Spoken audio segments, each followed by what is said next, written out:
What's up? Today we're doing the Max Crosby jersey. We're going to somewhat bite a segment from Colin Cowherd today. I saw him talking about these. According to The Athletic, we have the pre training camp power rankings. And I just wanted to go over a couple teams that I saw in here that I thought were interesting. Things that I thought were worth talking about. And, just see what we got going on across the NFL and where I think teams should rank on this. Leading off on one, we've got the Eagles. I think that's completely understandable. They just blew out the Chiefs in the Super Bowl. Checks out, makes sense. No issues with it. The Ravens at 2. Okay, so really the top 4 I have no problem with. The top 4 is the Eagles, the Ravens, the Bills, and the Chiefs. In that order. I'm fine with that. At number 5, we have the Green Bay Packers, which I think is absolutely outrageous. I like the Packers. I actually have a Packers jersey right there that I debated wearing today. My Aaron Rodgers jersey. I don't know why this thing keeps on coming down. My Aaron Rodgers jersey I debated wearing today. And then I realized I got that jersey when I was 14. That jersey is not the same size as it was when I was then. Or I'm not the same size as I was when I got that jersey. Got a lot taller. I'd be wearing a crop top on the pod. And the Packers have honestly, in a weird way, been the team that I like secondarily root for. Just because my family's all Raider fans, but they loved Brett Favre and I love Aaron Rodgers. So I've always kind of liked the Packers, had a bit of a bias towards the Packers. I'm a Cal fan, so it makes sense why I would be a big, Aaron Rodgers guy too. And I just think that having the Packers at 5 is a bit ridiculous. I think a lot of these teams are just a little high. I don't really know how to explain it, but the Packers are at 5 and the Commanders are at 6. The Commanders have a better team than the Packers. They have a better receiving core. They have a better quarterback. The running backs, the Packers got running backs. The Commanders definitely have a better defense, I think. On it, they both have a mid defense. I don't know. I like Tucker Kraft, but like the Packers are the 5th best roster in the NFL. I don't think that's the case. I don't think that's the case at all. And I just think it's weird to have them above the Lions, to have them above the Texans. I think them and the Texans are both teams that are like young and fun, and a lot of people get really like fired up, like, oh man, this team's going to be the truth this year. I don't think the Packers have the 5th best roster in the NFL, because if they do, the expectations for them should be the conference championship this year. You know what I mean? I don't think that's fair to put on this team. They're not a conference championship caliber roster. Unless Matthew Golden is a top 10 receiver in the NFL from the jump, I don't see that happening. The Commanders at 6 is fine, I guess. I think I would probably put the Lions above them, but I actually think this is going to be a down year for the Lions. Their offensive line doesn't look too good. Their defense is hurt already, and they're missing both coordinators, so who knows. Below that, we've got the Texans, the Rams, the Vikings at 10. I think having the Vikings at 10 sucks, because I hate shitting on the Vikings because the Vikings are constantly such a well put together roster. But they won 14 games last year and looked awesome. I don't think that's happening with J.J. McCarthy. I think they're a good team. I don't trust J.J. McCarthy to be a good quarterback yet. It's his rookie year. He just came off of an ACL tear. I believe that's what it was. Came off of a major injury. I don't understand why they're there. I feel like that's ridiculous. They're right above the Chargers. You can't convince me the Vikings are a better team than the Chargers right now. I think the Chargers are going to have a top 5 defense, top 10 defense in football. They drafted Amari and Hampton, who I'm huge on. I want to get him in fantasy, so maybe I'll keep that on the low. And the Chargers have an up and coming wide receiver core. I don't like Quentin Johnston, but Ladd McConkey's an animal. I like the Chargers' offensive line a lot in terms of their tackles, their guards, center guard, interior offensive line's not awesome, but I think the Chargers are better than the Vikings. That's for sure. Especially when you factor in quarterback and head coach, I guess. I think the Vikings probably have a better head coach, but I don't know. I think when you factor in how important quarterback is, I don't think you can put the Vikings that high. To me, you can't have the Vikings. They have them above the Broncos. They have the Broncos at 14. I think that's ridiculous. I think having the Broncos below the Steelers, the Bengals, the Vikings, and the Packers is ridiculous. I don't understand how. I think the Broncos have a better team than the Packers, and I'm a Raider fan. And I like the Packers. I fucking hate the Broncos. But that defense this year, if it's healthy, is going to be unreal. They're going to have such a good defense. Not to mention, Bo Nix is taking a step in the right direction. You have a great head coach. I have no clue how you can have them this low. I like the Broncos draft to a certain extent. I think that that running back position is going to be a little bit questionable potentially, but I really, really like their defense this year. I really like their head coach. I think their quarterback has a chance to be good again. You never know. He was a young guy. He had a good year, but never really sure on that. But having the Broncos at 14 above the Steelers is ridiculous to me. The Broncos are better at. I think the Broncos are going to have a better defense and a better offense and a better coach. I don't think the Steelers do anything better than the Broncos this year, except maybe run the ball. I I really don't know. They have the reigning defensive player of the year. Nick Bonita looked awesome last year. I don't see it. I don't see how you don't. And then they add Talanoa Hufanga, who I'm hoping I pronounced his name right. And they also added Dre Greenlaw, who, if the two of those guys can stay healthy, I mean, they were some of the best players on the Niners, and the Niners were one of the best defenses in the league. And you added those guys to a defense that I believe was already top 10 in overall defense last season. I think that the Broncos are going to be awesome. I don't get how the Vikings are this high. I don't get how the Packers are this high. I don't get how the Bengals are this high. I don't trust the Bengals. Get a sip of water real quick.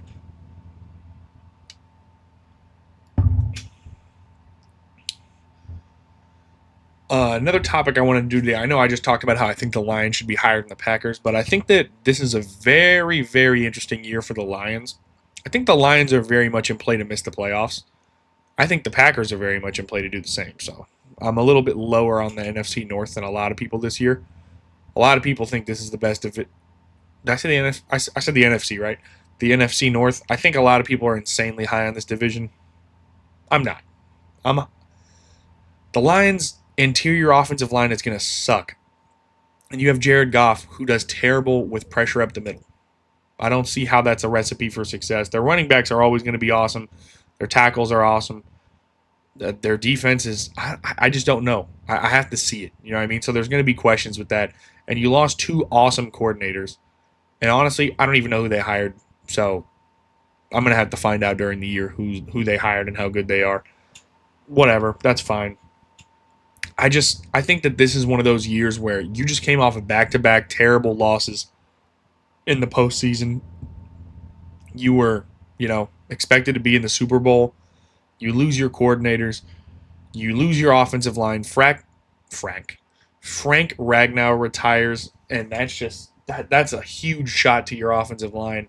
And your guard play doesn't look good. I think you lost a guard as well. The interior O-line doesn't look good. Jared Goff can't move, and the defense is questionable. I mean, you have Kirby Joseph in the secondary and the other safety whose name I can't remember, who are both really good.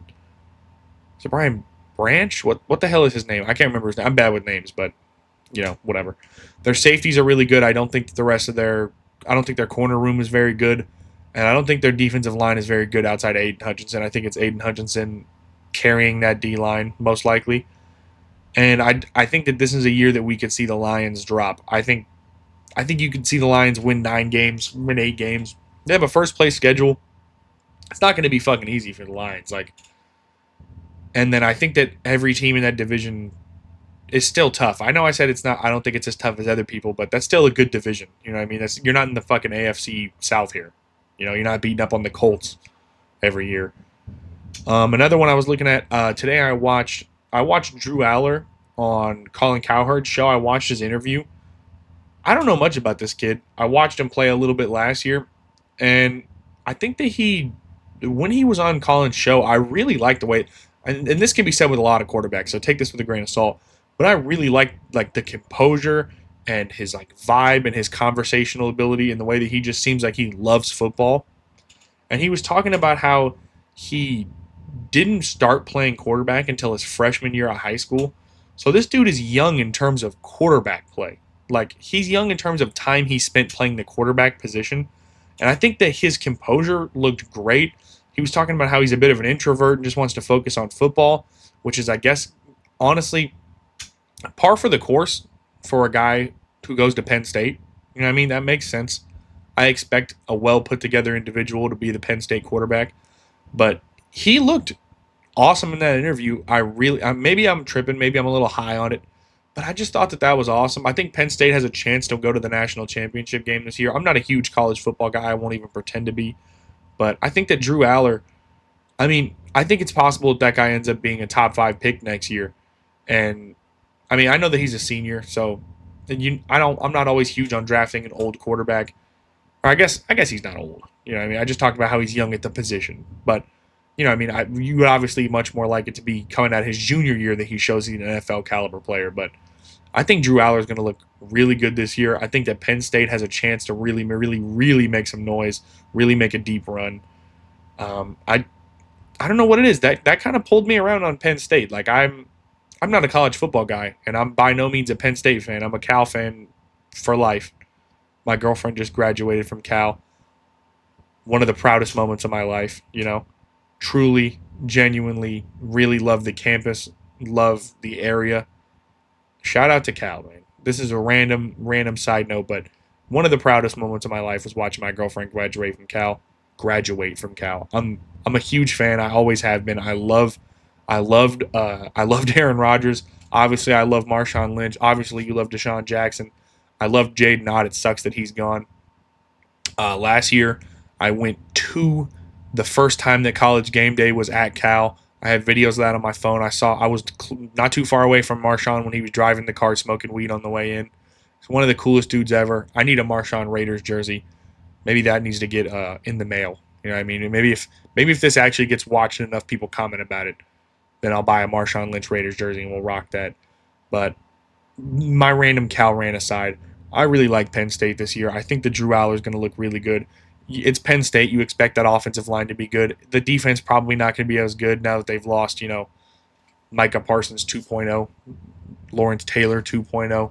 We'll see. But I thought that was really cool. I love when I see a young quarterback come on and just, have a little bit of. He was very, very well put together. And that's not me saying that a lot of quarterbacks aren't, because most quarterbacks, you hear them talk. Quarterbacks normally are the guys with the best, composure, vibes, make you feel like they're speaking Chinese if they wanted to, from how deep they can go into the football like bag of just talking about shit that you wouldn't even understand. A lot of those guys are geniuses. Most of them are geniuses. If you're a high level college quarterback and you're not just an absolute unreal athlete, then you're probably a genius. A lot of these dudes are so football savvy, but it was really cool seeing him. I really am happy for him. I hope that he does good this year. He seems like a solid kid. Another topic I wanted to cover today was that I've been seeing this go around. My buddies actually sent it to our basketball group chat. I've been seeing this go around where it's ranked these 4 centers all time. For the TikTok clip, I'll probably throw up the picture in the corner or something. But it's Dwight Howard, Joel Embiid, DeMarcus Cousins, Karl Anthony Towns. And I don't even understand how this ranking is a conversation. I've seen people debating. I think it's an obvious order here. I think that clear one is Dwight Howard. Dwight Howard was an MVP caliber player. Dwight Howard knocked Kobe out of, or not Kobe. Dwight Howard was knocking Braun out of the playoffs. He was in the NBA Finals. He was an MVP level guy. One of the greatest defensive players of all time. Has a full career, not a playoff choker. Dude was unreal. Easy one is obviously Dwight Howard here. And to me, easy 2 right after him is Joel Embiid. Joel Embiid won an MVP.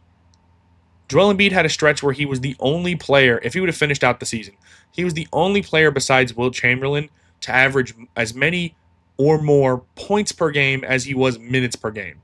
I believe he was averaging like 36 something points per game on like 35 and a half minutes per game. That's ridiculous. Don't get me wrong, the guy's got his playoff woes, but none of these 4 guys have really been, none of them have been the one on a team that won the title, so that's whatever to me. Embiid also, when healthy, when at his best, elite defensive player. I know that everybody's so down on Joel Embiid.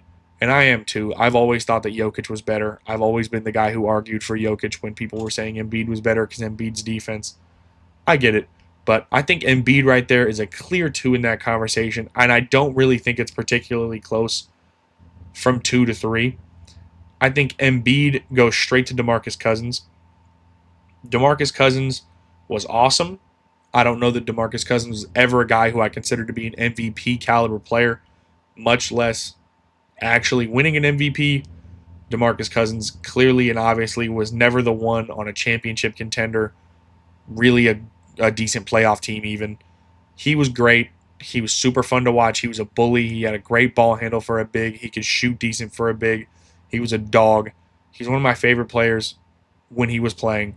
That said, he's not on the caliber of Joel Embiid. He's definitely not on the caliber of Dwight Howard. And I think the easiest fourth place answer here is Karl Anthony Towns. Karl Anthony Towns is great. I don't even think he's a 1. I think Karl Anthony Towns is a 2, a really good 2. And not just because he's a 2 on the Knicks. I think that's what he is. I think that's where he would be his best. And I think all these other guys are 1s. Maybe Boogie's a 2. But, you know, I think that Boogie to him is a gap. Boogie, like I said, was never a win an MVP caliber player, but Boogie was at least, you know, I don't know how many first team All NBAs he has actually. I probably should have looked that up. But I would have to assume that he's been a first team All NBA level guy and that he's, been an all star. I'm pretty sure he has. I'm not going to check it on the podcast. It's going to take too long, but I just think that there's a clear I think this is the easiest ranking ever. Easy 1 Dwight, easy 2 Embiid, easy 3 is Boogie, easy 4 is Cat. I don't even think that it's really that hard. I don't think that it's that difficult. And I just, I don't get the big debate. You have a guy who was the 1 on a team that went to the finals, a guy who was an MVP, a guy who was an all-star, and a guy who's like a low-level all-star, really good 2, solid, like the kind of Boogie and Cat are both weak on the defensive end, so that's what puts Dwight and Embiid clearly above them. Not to mention Embiid's the best offensive player on this list. Dwight's a generational defensive player, but Cat is clearly, to me, 4. Cat's an awesome shooter. He's a great guy. I don't know if that guy, like, if you said peak compared to peak, I don't know really if he's even better than Kristaps Porzingis. I'm a Porzingis guy, so maybe that's where that's coming from, but you get what I'm saying though. He's not a 1. He's not that guy to me. Cat's good though. I actually really like his fit on the Knicks. I've been seeing a lot of people talk about Nick Saban potentially coming out of retirement to save one of these shitty NFL teams. First off, I don't really know how well that's going to work. He'd be instantly going to playing on a level playing field, which he clearly and obviously was not doing when he was the coach of Alabama. Obviously, he was a great coach. He probably the best college coach of all time. You could argue he's the best college sports coach of all time. I think I might give that edge to Coach K. Who knows? Or, Rick Pitino maybe. I don't know. But he's one of the greatest college sports coaches of all time. And I don't know. I know that he was already in the NFL, but I don't know if I trust him to be like as elite as people say that he could be because he was so elite in college. He's no longer. I mean, the teams that I've been seeing people talk about is the Saints and the Browns because both of them are going to suck this year. Both of them are going to have a shot at Arch Manning, and both of them will be in fire your coach territory when you win 4 games. And I could see him going to the Browns. Do I really think that the Browns get Arch Manning, the Browns get Nick Saban? How much am I really losing my shit? I think Arch Manning's going to be good. I got to see the kid play.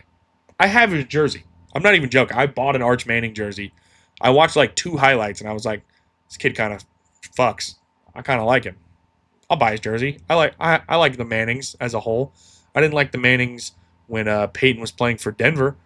But in general, I really like the Mannings. I like Eli. He's hilarious. I think Peyton's really, really funny. Kid seems like a solid dude. But I got to see him play a season first before I'm crowning him as being the king of, the upcoming quarterback class. And I can't just go, oh, well, if the Browns shit the bed this year and they hire Nick Saban and after they draft Arch Manning with the first overall pick, It's just turning the franchise around. I don't really believe that. There's a lot more steps than that. The Browns are the fucking Browns at the end of the day. I don't trust that team to do anything right. Not even lose right. I don't know how that even works. I don't trust that fucking team for shit. And the Saints, you just drafted a guy in the first round. I get if you get the first overall pick, then maybe Tyler Shuck has to, get out of there and head on down to some team like the Jets, who just are going to be. All those teams are just continuing to be a rotating door for quarterbacks, where it's just a revolving door where it's just one guy in, one guy out, one guy in, one guy out, one guy in, like the Steelers. Like since Ben Roethlisberger left, it just feels like, do I give a shit? I don't think. I get that Nick Saban really wants to coach Saban. Nick Saban really wants to coach football, and that football's in the guy's blood. That's all he wants to do. Jarrell, run around again, over and over and over again. Did I tell you it was in the fucking flat, or whatever the hell that video is that I always see on TikTok that makes me laugh. He seems like a cool dude. You don't think that coaching is an awesome gig. I know obviously that he loves coaching, he loves football. I bet you he also really likes hanging out with Pat McAfee and getting paid a shitload of money and going home to hang out with his wife.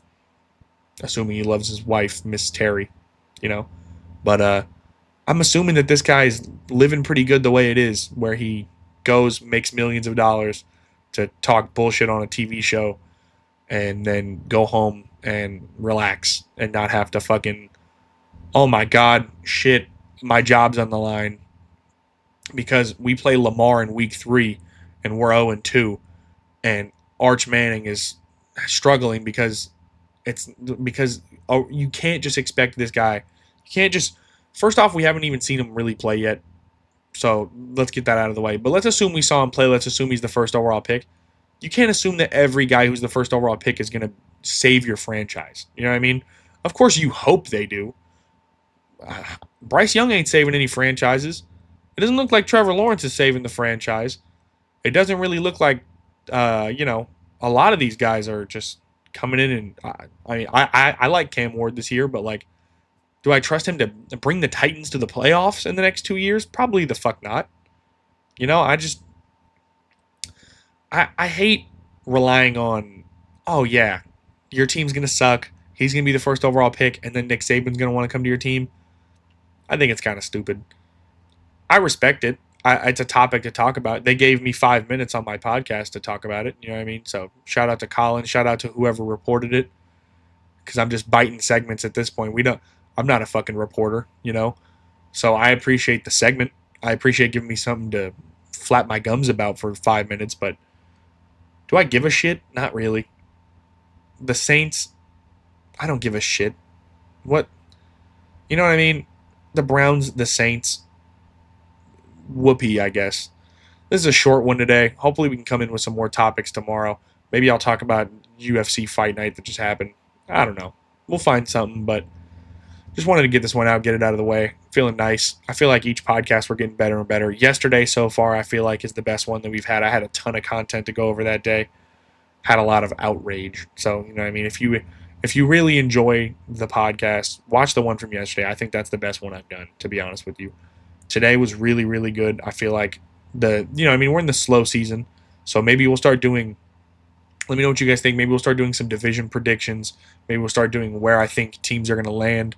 Maybe I'll do the old every day we do like 1 or 2 or 3 teams over under and what I think is going to happen for the year. And we're definitely going to do some picks on this show. We're definitely going to do some gambling on this show. So be ready to route it up for the regular season. Last year I believe I was above 60% on gambling against the spread last year. Don't get me wrong, I definitely manipulated the spread here and there, but if you were following me on TikTok last year, you would have seen that I was significantly profitable last year gambling wise. So let me know maybe if you guys want to see the over-unders for every team for the year. Maybe I'll just start doing those. We could bang out a division of podcast. Come in tomorrow and do, all right, what do I think about the AFC East? Who's going to finish where? Who's going to have as many wins? Do a little breakdown on each team. Give me maybe 10, 15 minutes a day to just, get some content out. Let me know in the comments. Appreciate you guys, man.